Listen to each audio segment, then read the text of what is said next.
Hello दोस्तों, आप सबका मेरे यूट्यूब चैनल में स्वागत है। मेरा जो ये यूट्यूब चैनल है वो बेसिकली हिंदी माध्यम के बच्चों के लिए बनाया गया है। इसमें हम पहले विषय में अर्थव्यवस्था को कवर करेंगे। इसी तरीके से हम भूगोल, इतिहास सबको कवर करते जाएंगे। तो पहले हमने लिया है अर्थशास्त्र के सब्जेक्ट को, क्योंकि ये बच्चों के लिए एक कह सकते हैं कि टफ सब्जेक्ट बच्चों में है कि अर्थशास्त्र बहुत बहुत कठिन सब्जेक्ट है। तो इसको पहले लिया है ताकि हम जल्दी से कवर कर सकें, ताकि ये बच्चों को समझने में आसानी हो। तो चलिए आइए, इसमें कुल मिला के 12-13 चैप्टर्स हैं जिनको हम धीरे धीरे कवर करेंगे। और पहले चैप्टर्स में है वो भूमिका है, अर्थशास्त्र की भूमिका। उसमें हम 3 टॉपिक्स को कवर करेंगे। पहले का नाम है समष्टि अर्थशास्त्र एवं व्यष्टि अर्थशास्त्र, और दूसरे टॉपिक का नाम है आर्थिक समृद्धि एवं आर्थिक विकास। तीसरे का समावेशी विकास एवं सतत धारणीय विकास। तो अर्थशास्त्र है क्या, अर्थशास्त्र कहाँ से उत्पन्न हुआ, इसके बारे में हम चर्चा करेंगे। तो चूँकि अर्थशास्त्र जो है वो एक ग्रीक शब्द है।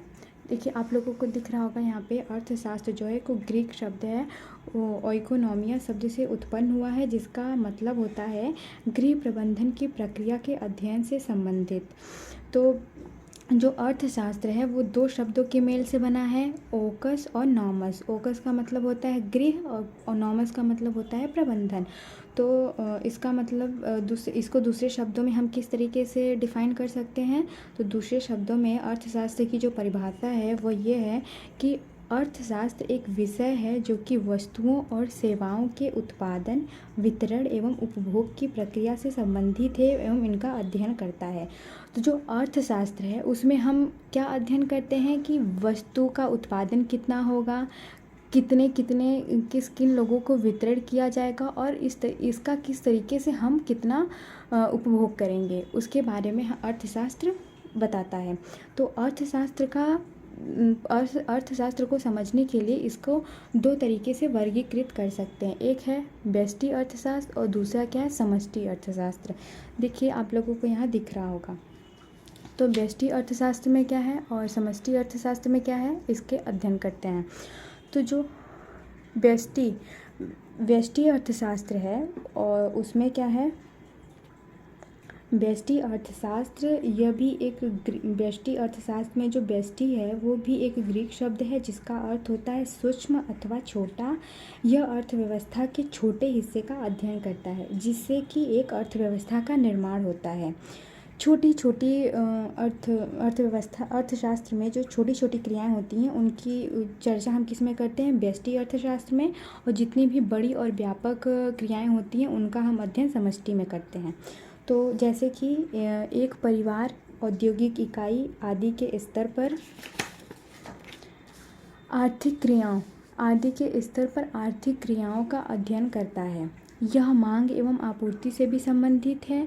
यह उस बाजार का भी अध्ययन करता है जहां वस्तुओं एवं सेवाओं की खरीद बिक्री होती है। ठीक है, तो व्यष्टि अर्थशास्त्र क्या है कि इसमें हम छोटी से छोटी क्रियाओं का अध्ययन करते हैं। अर्थशास्त्र में और अर्थव्यवस्था में छोटी छोटी जितनी भी क्रियाएं होती हैं उनका अध्ययन हम व्यष्टि अर्थशास्त्र में करते हैं। एग्जाम्पल जैसे समझिए, चूँकि यह व्यष्टि यानी छोटा है तो छोटी चीज़ें हैं एक आधार का काम करती हैं। जैसे कि मकान बनाने में आधार का बड़ा महत्वपूर्ण योगदान होता है। जैसे पिलर्स होते हैं, पिलर्स का काम क्या होता है, नींव जो होती है। आधार क्या होता है, बड़े मकानों में, छोटे मकानों में नींव जो उनकी होती है, उनका आधार जो बड़ा महत्वपूर्ण होता है। उसी तरीके से किसी भी देश की अर्थव्यवस्था बनाने के लिए व्यष्टि अर्थव्यवस्था का बड़ा योगदान है, यह आधार का काम करता है। ठीक, अब हम पढ़ेंगे कि समष्टि अर्थव्यवस्था क्या है। समष्टि भी ग्रीक शब्द जिसका से उत्पन्न हुआ है, जिसका अर्थ होता है बड़ा अथवा व्यापक। यह अर्थव्यवस्था के व्यापक हिस्से का अध्ययन करता है, अर्थात यह पूरे देश के स्तर पर आर्थिक क्रियाओं के अध्ययन से संबंधित है, जिसके अंतर्गत आर्थिक समृद्धि, आर्थिक विकास, मौद्रिक नीतियाँ, राजकोषीय नीतियाँ, बेरोजगारी, मुद्रास्फीति, राष्ट्रीय आय इत्यादि का अध्ययन किया जाता है। ठीक, तो व्यष्टि अर्थशास्त्र और समष्टि अर्थशास्त्र। समष्टि अर्थशास्त्र यानी कि बड़ा, यानी कि व्यापक।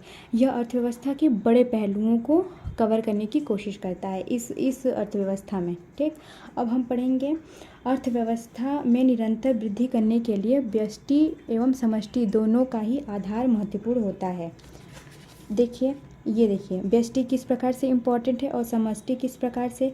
व्यष्टि जो होता है वह एक परिवार से मतलब उत्पन्न मांग को दिखाता है कि किसी भी एक परिवार में कितनी मांग जनरेट हो रही है एवं किसी भी कंपनी से होने वाला उत्पादन कितना हो रहा है, उसमें बढ़ोतरी को दिखाता है। ठीक है, तो उसका अध्ययन हम व्यष्टि में करते हैं। और दूसरा क्या है, समष्टि। समष्टि यानी कि मौद्रिक नीतियों का निवेश एवं उपभोग के अनुकूल होना। मौद्रिक नीतियों में कितना निवेश हो रहा है और कितना उपभोग किया जा रहा है, उसके अनुकूलन का जो अध्ययन करते हैं वो हम समष्टि अर्थशास्त्र में करने की कोशिश करते हैं। फिर दूसरा क्या है, सरकार के राजकोषीय व्यवस्था का दुरुस्त होना।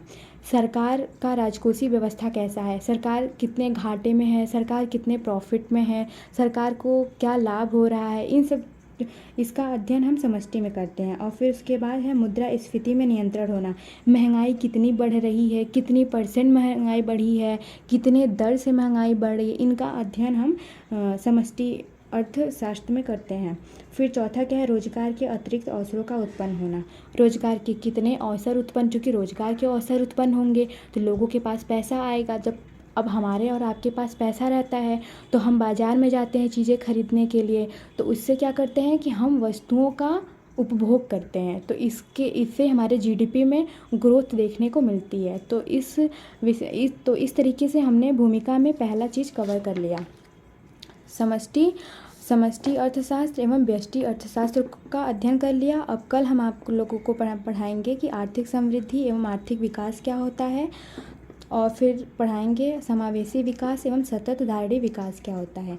तो आज के लेक्चर में इतना ही, कल के लेक्चर में हम दूसरा पढ़ते हैं। ठीक है, आज के लिए बहुत बहुत धन्यवाद। हो सके तो लाइक, शेयर एंड सब्सक्राइब करें।